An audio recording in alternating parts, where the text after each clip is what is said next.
सो कोई भी कॉलेज अगर एंट्रेंस एग्जाम ले रहा है बीएफए का, उस पे मॉडल स्टडी, स्टिल लाइफ या ऑब्जेक्ट ड्राइंग, इसका एक पेपर होगा ही होगा और उसमें शेडिंग आते ही है। जब शेडिंग आएगा उस टाइम पे ही ये कंफ्यूजन आते हैं कि शेडिंग कैसे करें। वो कंफ्यूजन मैं आज क्लियर करने वाला हूं।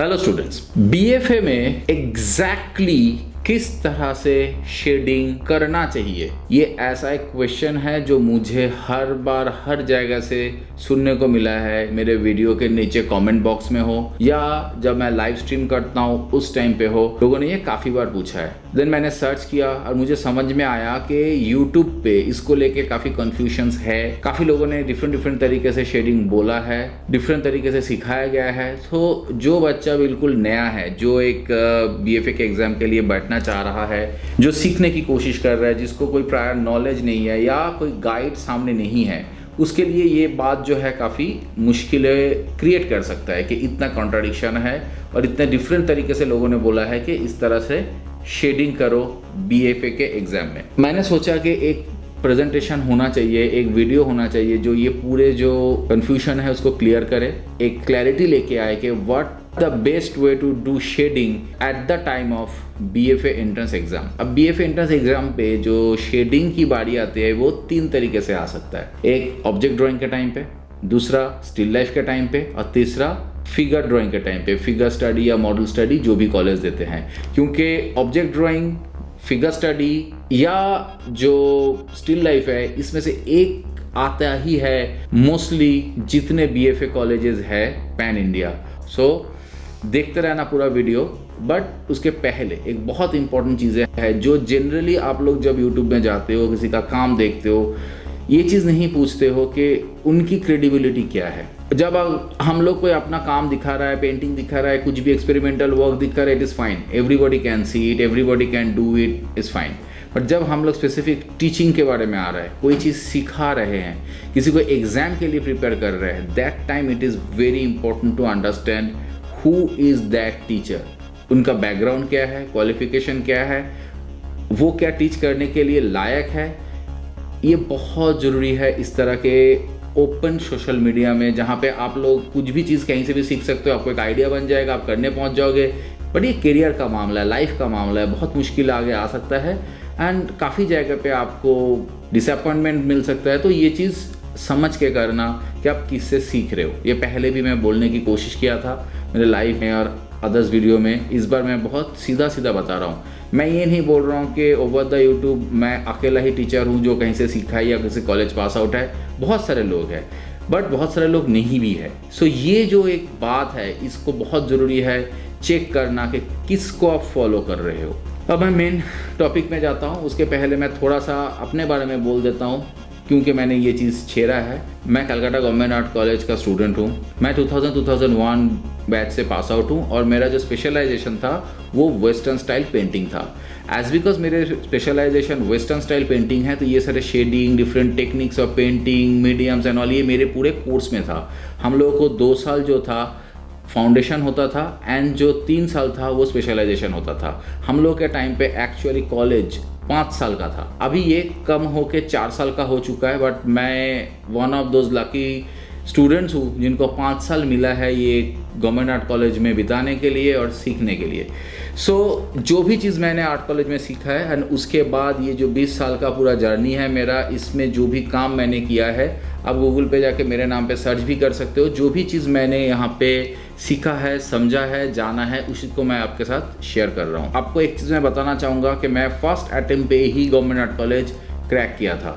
सो उस टाइम पे भी मेरे पास ये इन्फॉर्मेशन था। मैं किसी के पास सीखने जाता था तो उन्होंने मुझे अच्छे से समझाया था कि एग्जैक्टली किस तरह के शेडिंग कॉलेजेस में पसंद किया जा सकता है या किया जाता है और क्यों किया जाता है। तो किसी भी बीएफए कॉलेज का जो एंट्रेंस है, ऐसा नहीं है कि मैं जस्ट बैठ गया, मुझे जो आता है मैंने कर दी। बाकी एंट्रेंस के तरह ही इसमें भी कुछ स्पेशल प्रिपरेशन चाहिए होता है, स्पेशल अंडरस्टैंडिंग चाहिए होता है, स्पेशल नॉलेज चाहिए होता है। इस बेसिस पे कि एग्जाम के टाइम पे या आपके पेपर में एग्जामिनर ढूंढते क्या है, क्या देखते हैं, किस बेसिस पे आपको नंबर दिया जाता है। सो आज बात हो रहा है शेडिंग की। दो तरह के शेडिंग कॉलेज के एग्जाम पे किया जाता है या एक्सेप्ट किया जाता है। सॉफ्ट शेडिंग जो मैसिवली लोग करते हैं, मैक्सिमम कॉलेज उसको एक्सेप्ट करते हैं, और एक होता है लाइन शेडिंग जो गवर्नमेंट आर्ट कॉलेज कलकत्ता में यूज होता है एंड MSU बड़ौदा में भी लाइन शेडिंग पसंद किया जाएगा।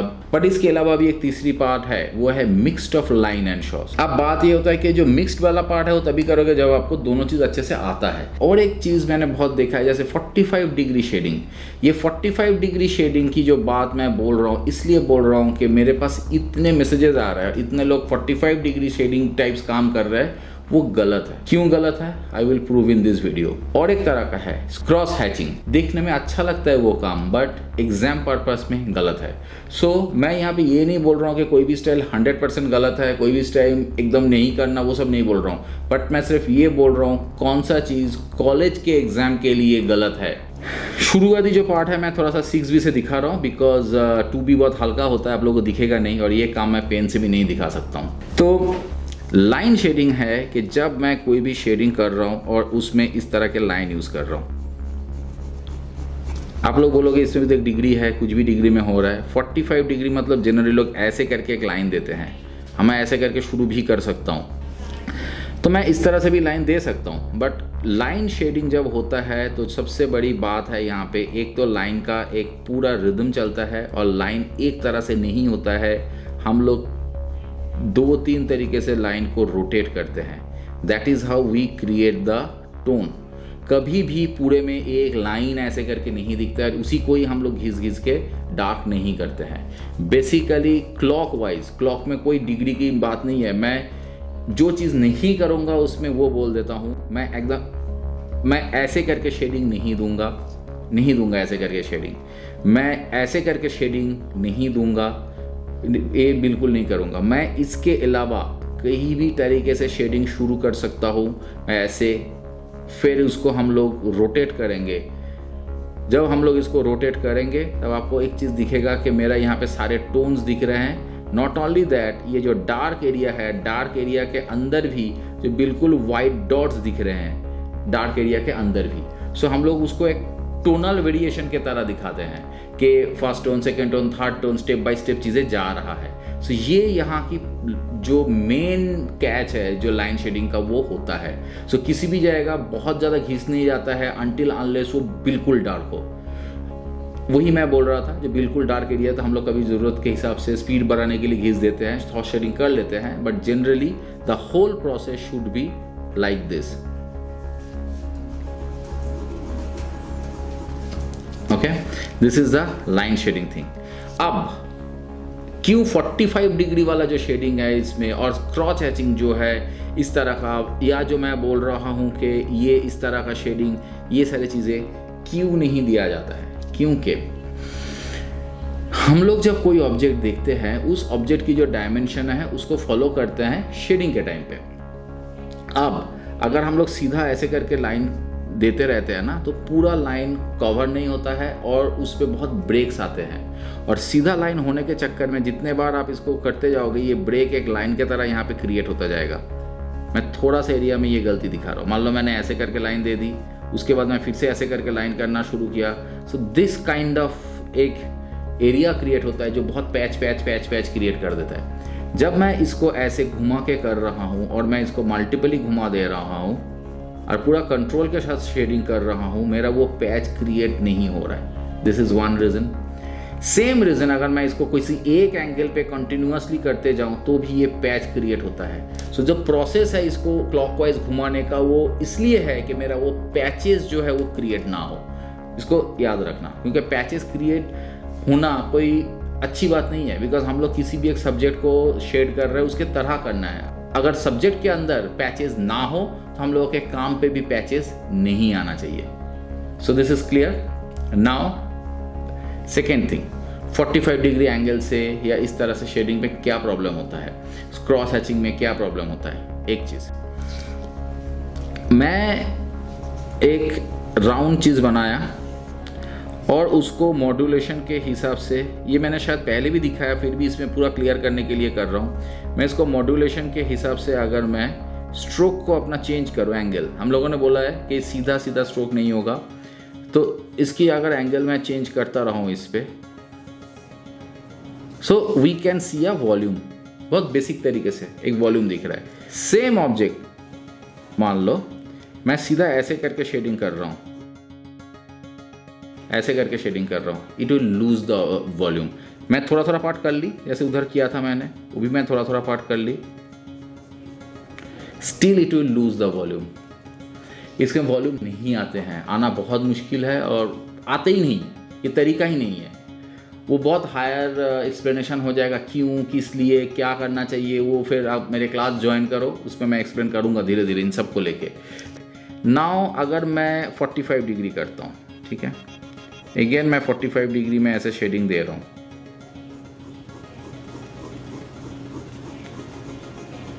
अभी इसको ऐसे करके कर रहा हूँ, 45 डिग्री में कर रहा हूँ। थोड़ा सा वॉल्यूम तो आता है, इससे तो बेटर है, बट ये नहीं आते हैं। सो दैट इज़ वाई इसमें ऐसे कोई डिग्री नहीं होता है। हम लोगों को ऑब्जेक्ट को समझ के, हम लोगों को क्लॉकवाइज इसकी जो डायरेक्शंस है शेडिंग का, उसको चेंज करते हुए करना है। That is the actual way of doing line shading, no particular degree. फिर से मैं करके दिखाता हूँ। ये मेरा ऑब्जेक्ट है, मैं इसको पहले इसको इस हिसाब से किया, फिर मैंने इसको थोड़ा सा ऐसे करके बेंड कर दी इसके वॉल्यूम के हिसाब से। सो फिर मैंने थोड़ा सा और वॉल्यूम के हिसाब से इधर बेंड कर दी। कभी कभी मैं एंटी क्लॉकवाइज भी इसको घुमा सकता हूँ। तो ये जो सारी जो चीज़ें हैं ना, this helps to create the volume. तो ये बहुत ज़रूरी है। मैं बहुत बेसिक एग्जांपल दे रहा हूँ इसको समझने के लिए। और कहीं पे भी जब लाइट गिरता है किसी स्क्वायर एंड ऑल ये सारे ऑब्जेक्ट पे, तब भी हम लोग जो है स्क्वायर ऑब्जेक्ट में इस तरह के अगर कोई ऑब्जेक्ट है, तो तब भी हम लोग ऐसे करके शेडिंग नहीं देते हैं, बिकॉज पैच बनने का चांस है। तब भी हम लोग जो शेडिंग देते हैं उसको ऐसे करके देते हैं। एंड वन मोर थिंग जो मैंने बोला था कि हम लोग क्रॉस हैचिंग भी नहीं करते हैं, बिकॉज क्रॉस हैचिंग के भी सेम प्रॉब्लम है। अगर मैं फिर से एक राउंड बनाता हूँ और मैं क्रॉस हैचिंग करता हूँ इस पर, तब भी आप देखना कि it is a very difficult. इसमें तो और भी मुश्किल होता है कि इसको वॉल्यूम लेके आना। तो ये सारे जो ऑप्शंस है, ये जो भी सारे ऑप्शंस है, ये नो है। ये सारे ऑप्शंस फॉलो करना है। कोई भी ऑब्जेक्ट, उसकी जो भी मॉड्यूलेशन है, उसकी जो भी वॉल्यूम जिस तरह से बेंड हो रहा है, उस तरह से स्ट्रोक देना पड़ता है लाइन शेडिंग के टाइम पे। एंड फिर क्लॉकवाइज या हल्का एंटी क्लॉकवाइज समझ के, टोन को समझ के, अपने जो लाइन है, अपने जो भी स्ट्रोक्स है, उसको बेंड करके इसको करना पड़ता है। This is all about how to do line shading. इसके बाद आता हूँ मैं शॉर्ट शेडिंग पे। शॉर्ट शेडिंग में क्या होता है, हम लोग पेंसिल को थोड़ा पीछे से पकड़ते हैं। यू कैन सी, हम लोग पेंसिल को थोड़ा पीछे से पकड़ते हैं, इसको ऐसे करके। पेंसिल कैसे पकड़ना है नॉल मैं आगे भी बहुत सारे वीडियोस में बोला है, तो आप लोग देख सकते हो। और एक सेम, अगर ये राउंड ऑब्जेक्ट है तो हम लोग इसको घिस रहे, हम लोग स्ट्रोक नहीं दे रहे, इसको घिस रहे। पर इस पे भी एक चीज़ बहुत ज़रूरी है याद रखना कि इसको घिसने के टाइम पे भी हम लोग ये जो मॉड्यूलेशन है इसको फॉलो करेंगे। इसको घिसने के टाइम पे भी अगर हम लोग उस पे सीधा सीधा लाइन मारने की कोशिश करें या पेंसिल सीधा सीधा खींचने की कोशिश करते हैं, या जैसे क्रॉस हैचिंग में जैसे होता है ऐसे करते हैं, तो मुश्किल होते हैं। तो हम लोग उसको घिस घिस के करते हैं। This is how we basically do the short shading. आप लोगों को लगेगा कि मैं स्टोन वगैरह ये सब क्यों सिखाता हूँ, बार बार इसमें ही क्यों दिखाता हूँ, बिकॉज स्टोन में बहुत तरह की चीज़ें होती है जो जनरली सब में एक साथ दिखते नहीं है, किसी भी गोल आइटम में होता है। एक लाइट आती है इसमें, डायरेक्ट लाइट जो होती है, देन शेडो का एक मिडिल टोन पाता है, डायरेक्ट डार्क शेडोज आते हैं, देन एक आता है reflecting light. Reflecting light has a huge role to create the volume. इन सब चीज़ बाद में। अब एक बार मैं शॉर्ट शेडिंग में दिखाता हूँ। जैसे ये मैं बनाया था, इसको अगर शॉर्ट शेडिंग पे मैं सीधा ऐसे करके शॉर्ट शेडिंग करता जाऊँ, ऐसे करके शॉर्ट शेडिंग करता जाऊँ, तो भी इसमें एक डिस्टर्बेंस क्रिएट होगा। जो इसमें हुआ था वो नहीं रहेगा, इसमें थोड़ी सी डिस्टर्बेंस क्रिएट होगा, इसमें भी पैच आएगा। So this is also not the perfect way to do short shading. अगर मैं ऐसे करके भी एक तरह से इसको शॉर्ट शेडिंग करके भर दूँ फ्लैट, तो भी ये एक फ्लैट पत्ते की तरह लगना शुरू हो जाएगा, इसमें वॉल्यूम नहीं आएगा। सो लाइन शेडिंग हो, शॉर्ट शेडिंग हो, every time you have to follow the volume, you have to follow the object very carefully कि वो कैसे किस तरह से मूव किया है, उसके ऊपर जो टेक्सचर है, जो भी उसकी डायमेंशनल लाइंस है, वो कैसे करके मूव किया है। अगर इसमें और भी समझना है so you can join my class online, और जो भी मेरा क्लासरूम कोचिंग है दिल्ली में उस पर भी ज्वाइन कर सकते हो। एनीवे, सो ये गया यहाँ तक की बात। अब आते हैं हम लोग what is the difference when we do line shading and when we do soft shading.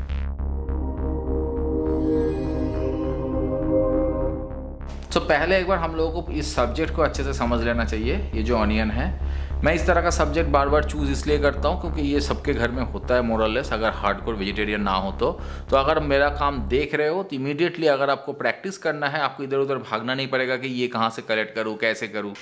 सो इसमें क्या क्या चीज़ें हो रहा है, इसमें पूरा जो ऑनियन है ये काफ़ी सारे जोन पे डिवाइडेड है। एक है ये light, this area is highlight, जहाँ पे पूरे राउंड में, जहाँ पे ये जो राउंड जो है राउंड ने मार्च कर रहा है, ये जो हाईलाइट दिख रहा है। Then this is a dark area, middle tone area also we can say, because the extreme dark is here. So there is a gradation in light, there is a gradation in dark also. Light, highlight, middle tone, dark area. Then there is another part here which is called reflection light, reflective light. This reflective light is only available when the object is rounded. If I put a square object, you won't see any reflective light as such. This reflective light is actually reflection of this light from the surface, which is reflecting here, reflection from here which is going here. That is a reflective light because it is going down this way. If it comes straight like this, so we won't get much reflective light, it is coming straight. But here it is going round, so we get the reflecting light here. And this reflecting light is very important part for a round object. And for checking this knowledge, basically when people gives you object drawing, any exam and all, they give you round object more, because this is a characteristic of any kind of shape which are rounded. तो ये सारी चीज़ें हैं. And as because मेरे यहाँ पे दो light source है, तो I can see the shadow in both way. और ये जो light, dark, highlight, reflecting light, ये और भी स्ट्रॉन्ग होता अगर मेरा जो लाइट सोर्स है वो सिंगल होता. तो एक बार मैं जस्ट समझाने के लिए वो चीज़ एक लाइट बंद करके दिखाता हूँ कि अगर लाइट मेरा चेंज होता तो उसमें लाइट का क्या डिफरेंस आता. Just watch that. So now you can see the light and dark, the reflecting light more clearly, more clear reflecting light, dark, middle tone, this light and the highlight zone. Now, and the shadow is only this side, and that shadow also has two parts basically, one directly from this surface and one overall shadow. Now switch off this light. Now the whole dynamics has changed. This part is lightened and reflective light is here and shadow is this side.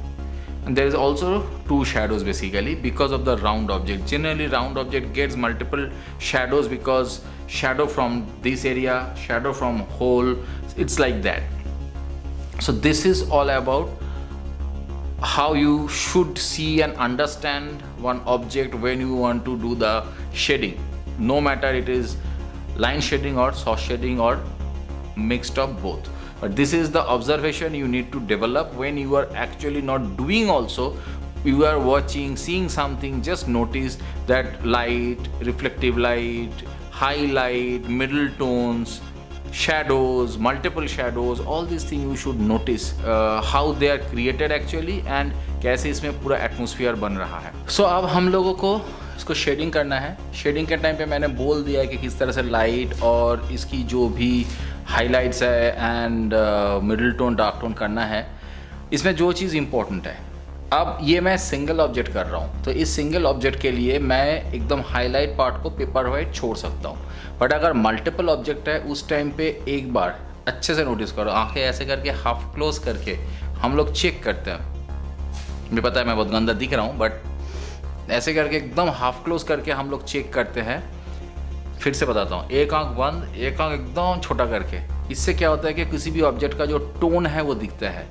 And वो tone देख के हम लोग multiple object के time पे ये decide करना पड़ता है कि कौन से ऑब्जेक्ट के लिए मैं बिल्कुल पेपर वाइट छोड़ूं हाईलाइट पे, और कौन से ऑब्जेक्ट को मैं 2B में हाईलाइट छोड़ूं, और कौन से ऑब्जेक्ट को मैं और थोड़ा सा आगे जाके डार्क करूं। तो ये जो ऑब्जेक्ट के अंदर कलर का डिफरेंस होता है वो हम लोगों के पेंसिल शेडिंग में भी आना चाहिए, वो देख के भी समझ में आना चाहिए कि ये सारे ऑब्जेक्ट का कलर अलग अलग है। अभी मेरे लिए एडवांटेज है कि मैं एक पर्टिकुलर ऑब्जेक्ट कर रहा हूँ, बाकी ऑब्जेक्ट में नहीं है इसमें, तो मैं वाइट छोड़ सकता हूँ हाईलाइट एरिया के लिए, but still the whole object is not white, तो मैं एकदम बिल्कुल पेपर वाइट नहीं छोड़ूंगा हाईलाइट के लिए, बिकॉज वो आगे चल के आप लोगों को कंफ्यूज कर सकता है। तो मैं हाईलाइट जो है वो 2B में ही रखूँगा, और मैं दिखाता हूँ मैं इसको कैसे करके कर रहा हूँ। और दूसरा पॉइंट बहुत इंपॉर्टेंट है, जब मैं इसको देख रहा हूँ मेरा ड्राइंग लाइन इधर है, ये मैंने पहले भी एक बार बोला था जो मैं लाइन का क्लास ले रहा था। होता क्या है कि मैं जब इसको भी ड्रॉ कर रहा हूँ, जब मैं इसको ड्रॉ कर रहा हूँ उस टाइम पे मैं इस लाइन को ही ड्रॉ कर रहा हूँ जो यहाँ पे मुझे सबसे ज़्यादा लाइट दिख रहा है। सो क्या हो रहा है, जो मुझे लाइट छोड़ना था उसको मैं पहले डार्क ड्रॉ कर दे रहा हूँ। इसीलिए मुझे इस पर्टिकुलर सब्जेक्ट में क्या करना है, ड्राइंग हल्का करके करना है, और ये बैकग्राउंड ब्लैक शेडिंग जब मैं करूँगा तब मुझे इसकी जो लाइट है निकलना है। तो दिस इज़ अ प्लानिंग जो मुझे ऑब्जेक्ट देख के ही आ जाना चाहिए कि अच्छा मैं इसको कैसे करके करूँगा। अगेन मैं इसलिए रिमाइंड करने के लिए बोल रहा हूँ, दैट इज़ वाई हम लोग लाइन प्रैक्टिस करने के लिए बोलते हैं कि लाइन को कहाँ हल्का रखना है, कहाँ डार्क करना है, ये अपने हाथ में होना चाहिए। That is the importance of line practice, जो इसलिए मैं बोलता हूँ रोज करो। वी नो कि हम लोगों को एक यहाँ पे बॉक्स बनाना है, ये सब करना है। मैं अभी इसको इग्नोर कर रहा हूँ क्योंकि मैं एक ही साथ दोनों को दिखाना चाहता हूँ। तो मैं अभी सीधा सब्जेक्ट पे आ रहा हूँ।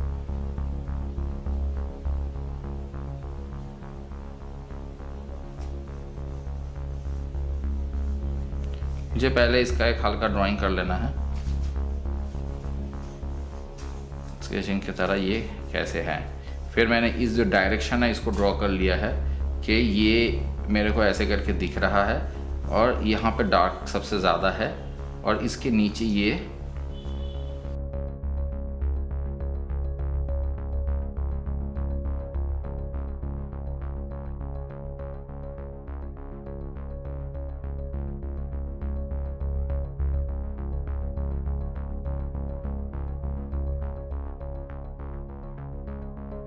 अप एंड डाउन है जो मैं इस पे बना लिया। सो दिस इज़ द ऑनियन जो मुझे अभी मेरे एंगल से दिख रहा है। आप लोग उसको थोड़ा डिफरेंट तरीके से देख रहे हो, बट मेरे एंगल से ऐसे दिख रहा है। तो इसको मैं दूसरा और एक बार बना लेता हूँ यहाँ पे।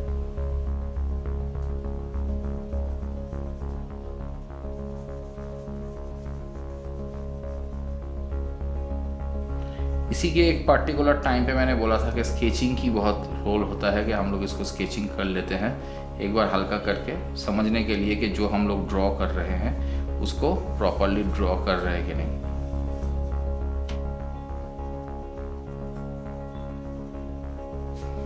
इसका जो भी शेडो भी है इसको भी मैं एरिया ड्रॉ कर लेता हूँ। यहाँ पे शेडो ज़्यादा है, यहाँ पे हल्का हो गया मेरे एंड पे, और लाइक दैट। अब इसके जो दो है इनको मैं एक को लाइन शेडिंग पे और एक को सॉफ्ट शेडिंग पे मैं कंप्लीट करूंगा साइमल्टेनियसली। अब इस पे मुझे क्या क्या कैरेक्टरिस्टिक दिख रहा है।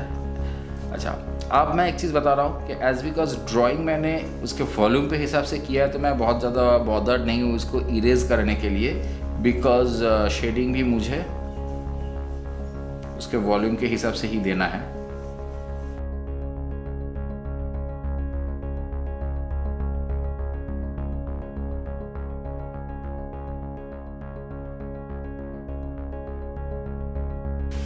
Now you can see that मैं जो लाइन है उसका मेरा जो स्ट्रोक है उसको मैं मूव कर रहा हूँ।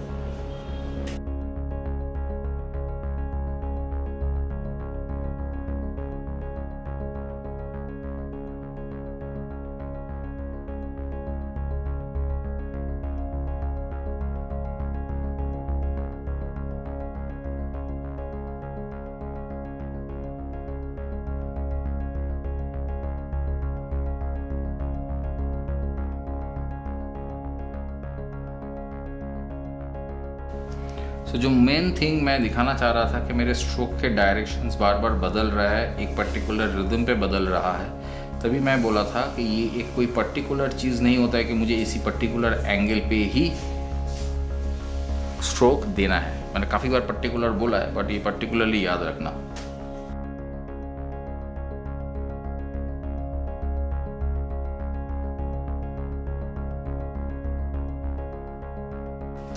ये वाला पार्ट मैं एक्चुअली स्लो करके दिखा रहा हूँ। मैं इसको ऐसे कर रहा था, फिर करते करते मेरा हाथ का मूवमेंट बदल गया। मैं फिर से एक बार दिखाना चाहता हूँ कि मैं इसको ऐसे करके स्ट्रोक दे रहा था, फिर मैं बहुत स्लोली स्ट्रोक दे रहा हूँ, ये समझने के लिए कि जो मेरी हाथ का जो स्ट्रोक की डायरेक्शन है ये बदल जा रहा है और ये मूवमेंट के साथ साथ ये बेंड हो गया। This is the actual trick, this is the actual trick in line shading. वो अपने हाथ के मूवमेंट बदलता है। Again for that line practice important.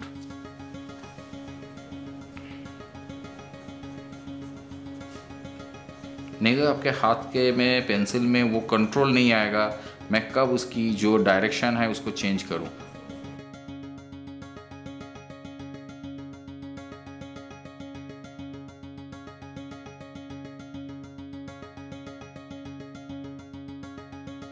ये जो चेंज ऑफ डायरेक्शन है आपको काफ़ी जगह पे बार बार दिखेगा। मैं एवरी टाइम बोल नहीं सकता हूँ बिकॉज मुझे भी कंसंट्रेट करना पड़ता है काम के टाइम पे। अब आगे आप इसको प्रैक्टिस करते रहना इस तरह से जैसे मैंने दिखाया है।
this is 2B for line shading right now, whatever I can do with 2B, how I am seeing it from here. Now for source shading.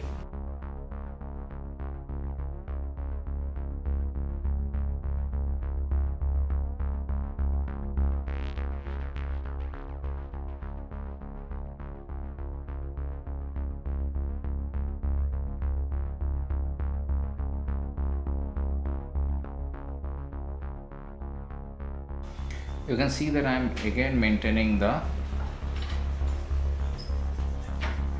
volume or dimension.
तो यहाँ तक मैंने 2B में काम किया है and you can see there is a difference.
4B use करके हम लोग इस ऑनियन को लाइन शेडिंग पे कैसे कहाँ तक कर सकते हैं। अब 6B का यूज़ होगा। 6B मेनली इसकी जो वॉल्यूम और हाईलाइट एरिया को डिफाइन करने के लिए होगा, और उसके बाद इसकी जो बैकग्राउंड है उसमें करके काम, एज बिकॉज बैकग्राउंड यहाँ पे ब्लैक है, मुझे और जो प्रोमिनेंसी है वो क्रिएट करना है, तो इसके लिए मुझे 6B यूज़ करना है। इसके बाद इरेजर का एक यूज़ है, जो हाईलाइट एरिया है, कुछ जो रिफ्लेक्टिंग लाइट है, वो इरेजर के यूज़ में हम लोगों को जो वाइटनेस है, जो शाइन है, उसको निकालना है। तो ये इसका फिर कंप्लीट प्रोसेस है। अब मैं जो सॉफ्ट शेडिंग है उसमें 4B को यूज़ कर लेता हूँ पहले।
तो अभी आप लोगों ने देख लिया कि 4B का क्या यूज़ होता है इस पे। तो अभी क्या है कि हम लोगों को 6B में करना है। अब 6B में क्या है कि डेप्थ को दिखाना है। तो डेप्थ को दिखाने के लिए जो मुझे करना है कि पहले मैं इसकी जो डार्क एरिया है, पेपर को पहले मैं डिफाइन कर लूँगा। पेपर को डिफाइन कर लूँगा तो ये थोड़ा सा आसान हो जाएगा।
Now I think you have got a fair idea that what you need to do, and you have got an idea also that in which process you want to continue your shading. You can practice the both, and if you have any more questions you can inbox me, but try to follow this process. This is more universal and more perfect process whatever I know. And if you want to join me, then you can join my class, you can join me online, or you can join me in my YouTube classroom. पर एक बात और भी है कि अगर इस तरह का ब्लैक सरफेस एग्जाम पे आते हैं, उस टाइम पे जैसे मैंने ये जो भी एरिया किया है उससे ज़्यादा फिनिशिंग की ज़रूरत पड़ता है। मेरा मेन कंसर्न था कि जो मेन ऑब्जेक्ट है उस पर दिखाऊं शेडिंग क्या होता है, बट अगर एग्जैक्टली एग्जाम में ऐसे पेपर्स आते हैं तो अभी मैं जैसे कर रहा हूँ, मैं थोड़ा सा एरिया दिखा देता हूँ। उसको फिनिश ऐसे करके करना चाहिए कि उसमें कोई लाइन ना रहे, बिकॉज सॉफ्ट शेडिंग जिस एग्जाम पे हम लोग कर रहे हैं उसमें उसके पूरे जो तरीका है वो फॉलो कर लेना चाहिए।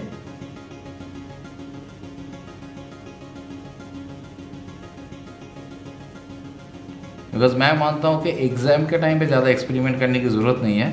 जब अगर सॉफ्ट कर रहे हो तो आप सॉफ्ट शेडिंग पे ही पूरे काम करो, और अगर जब आप लाइन शेडिंग पे कर रहे हो जहाँ पे, तो लाइन शेडिंग में पूरे काम करो।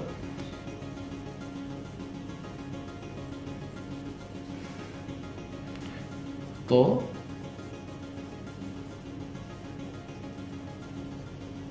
that case this should be your way to work.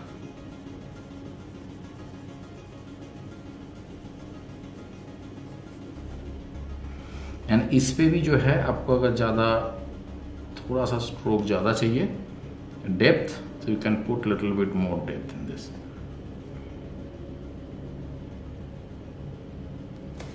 ठीक है, सो दैट्स ऑल। तो मेरे ख्याल से आप लोगों को समझ में आया कि कैसे किस तरह से काम करना चाहिए।